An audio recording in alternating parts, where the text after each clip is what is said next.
If I had one word for Copenhagen right now, I'd say listen. Just listen. If I had one word for the world right now, I'd say listen. Just listen. Is this a skill that we somehow forgot as our reflection has grown in suburban blocks? Is this a skill that somehow was lost as we built up our walls and our walls were embossed? How do you propose we draw up this Venn diagram when we've already decided exactly where we're going to stand? All these vested interests I see before my eyes, while we negotiate with money, they negotiate with lives. Bigoted bigwigs bickering about business, it's bigger than this, vigorous bitumen sickness, I figure to shift this dangerous trajectory. It's time that we all stopped hearing selectively. Today I heard some people who knew how to listen, who moved me with music, moved me with wisdom, whose songlines are ruptured, brought to these shores, and I'm going to help them soar. You can trust that for sure. We've had our term, I'm going to give them a turn. If we stop for a minute, then maybe we could learn.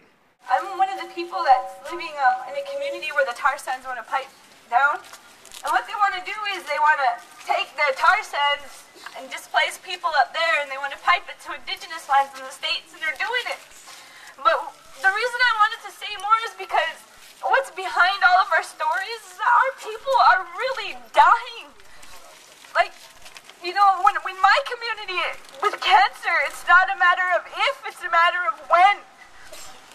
I was in college when I got cancer, and I'm one of the ones that survived. You know, I'm one of the lucky ones. We have a community of 300 people. 5 people with brain cancer in the last 2 years. 4 of them are in the ground. The 5th one is a 9-year-old boy, and he's not doing very well. I have a woman who's my mom's friend who's 42 years old. She has cancer of the brain, the spine, the bone, the lungs. It's in her blood. And you know what she told me? She said, "I'm proud of you. You give me inspiration. Keep doing what you're doing, because I'm fighting to stay alive because of you guys. We shouldn't have to deal with this BS anymore." President Obama, when he was running, gave everybody hope. You know, he said, "We're going to change," he said. So what did we do? We went out and campaigned for Obama because we believed in him, and our people continue to die. And he's sitting there, and he won't sign the United Nations Declaration on the Rights of Indigenous Peoples. He won't even sign it. This isn't about politics anymore, Obama. Stand up. Be a good person. All you gotta do is take a stand. You know, we went through 8 years of the Bush administration for what? We thought we were going to have hope. We thought things were going to change, and he's a typical politician. He tells lies when he's campaigning, and then he gets in there, and he just does business as usual while we continue to die. Good morning. My name is Robert Romero. I'm from the Apache and Pueblo territories of the Southwest. And I think it's important that we all understand that everything new is hidden in the past. And Indigenous peoples live at the point of impact. They are the first to experience the devastation of land and life caused by climate change and the extractive industries. And it's very, very important and vital that the voice of Indigenous peoples, our wisdom keepers, are part of the global conversation when it comes to climate change. They're discussing and negotiating Indigenous lands and territories, our Mother Earth, and all our relations. This is way beyond politics.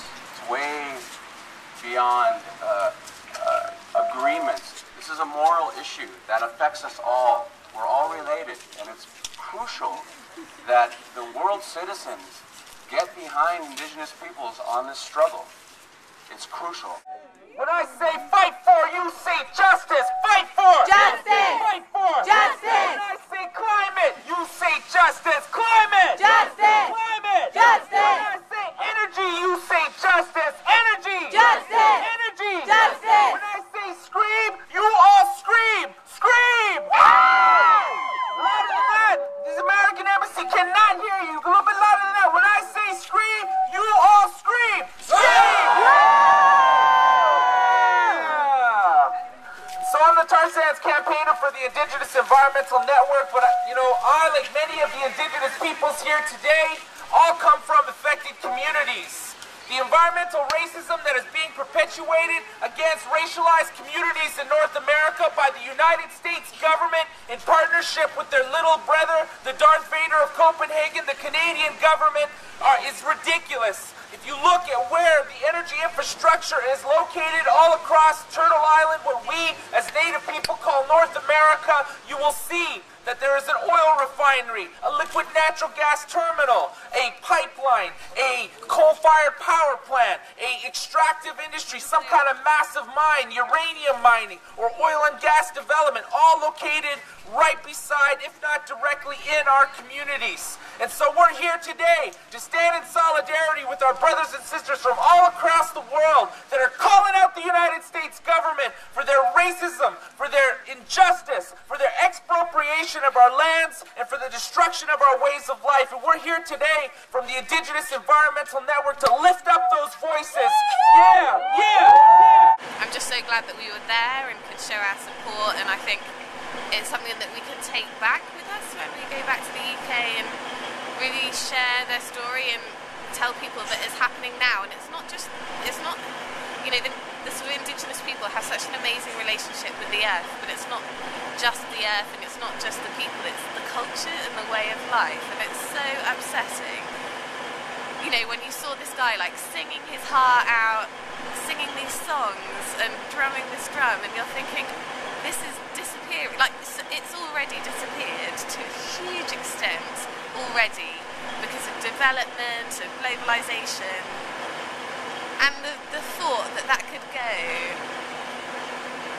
completely and we'd lose all the richness of that culture is just completely devastating.